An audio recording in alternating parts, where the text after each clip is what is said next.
Good morning. This is Laura, your grateful recovering alcoholic and addict. I'm gonna read this real quick. It's my one day at a time. Today's August 5th. Among the important things we learn in the program is to be good to ourselves. For so many of us, though, this is a surprisingly difficult thing to do. Some of us relish out of suffering so much that we balloon each happenings to enormous proportions in the reliving and telling. Self-pitiers are down to martyrdom as it by a powerful magnet until the joys of serenity, contentment come to them through the program and the 12 steps. Am I gradually learning to be good to myself? Today I pray, may I learn not to forgive myself. May I learn to forgive myself. I have asked and received forgiveness from God and from others, so why is it so hard to forgive myself? Why do I still magnify my sufferings? Why do I go on licking my emotional wounds? May I follow God's forgiving examples, get on with the program, and learn to be good to myself. Today I will remember martyrdom. Amen. That's so funny because, I had an ex that used to tell me I was a martyr all the time. He would say he was going to the store or something, and I would be like, oh, you better wear your seatbelt. You better, don't stop by here. Something could happen. Of course I was in full on addiction. So I guess that our shitty committees, we just thought the worst about everything. So, this poor guy, although he was terrible to me, but,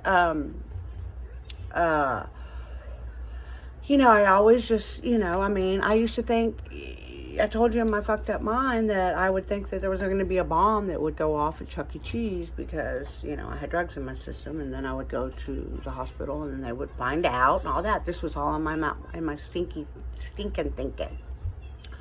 So now I don't have to live that way. What did they just say? They said, learned to forgive myself. That I'm having, I have 703 days of continuous sobriety today. And, I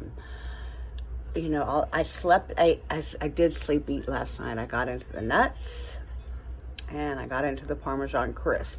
Even though it's on my keto, I don't need to be shoving things in my mouth. I don't know why I do that. I don't know. It's gotten worse as I got sober, so I really have to deal with that. I don't know if I'm going to have to put a lock on the door, the refrigerator, or what.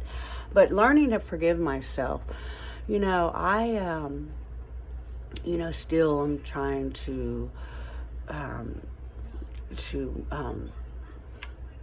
I trying to say? Trying to be happy right where I am, not going, well, damn, my grand sponsor got 20 years of sobriety. 32 years of sobriety, and she woke up at 20, but I didn't wake up till 50, and I'm just, self-pity, like it says. I'm not going through the day,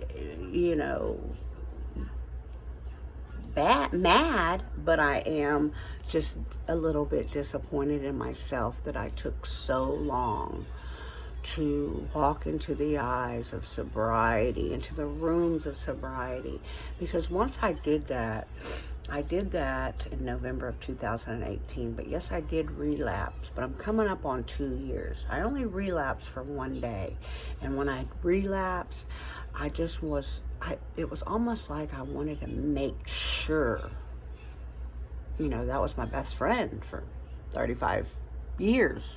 I wanted to make sure that that's what I wanted. Like we were like breaking up, and then I went to people, places, and things, and I ultimately relapsed. And then I wanted to self-pity myself, be like, why did that person let me have it?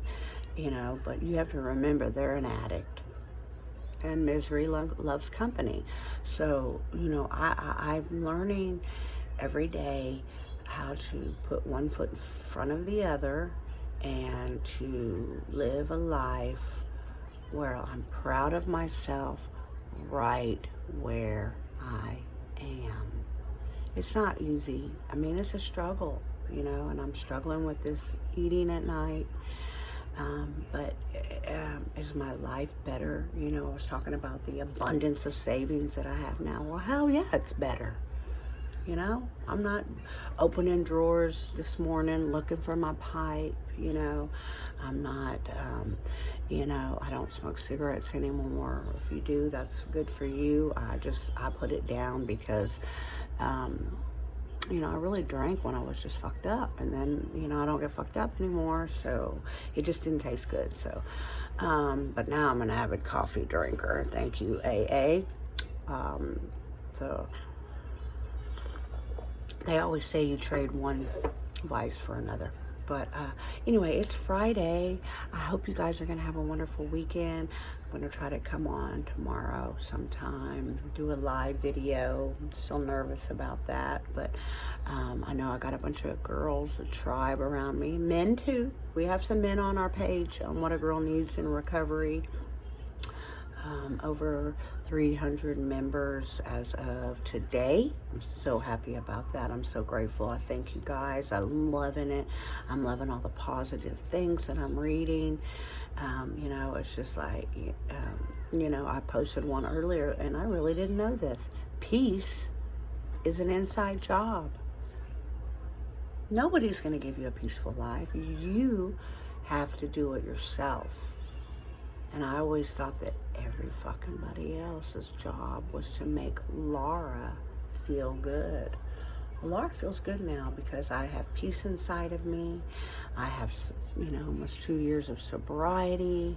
I have these women that are, you know, flooding my page and messaging me and telling me I'm, you know, this is great.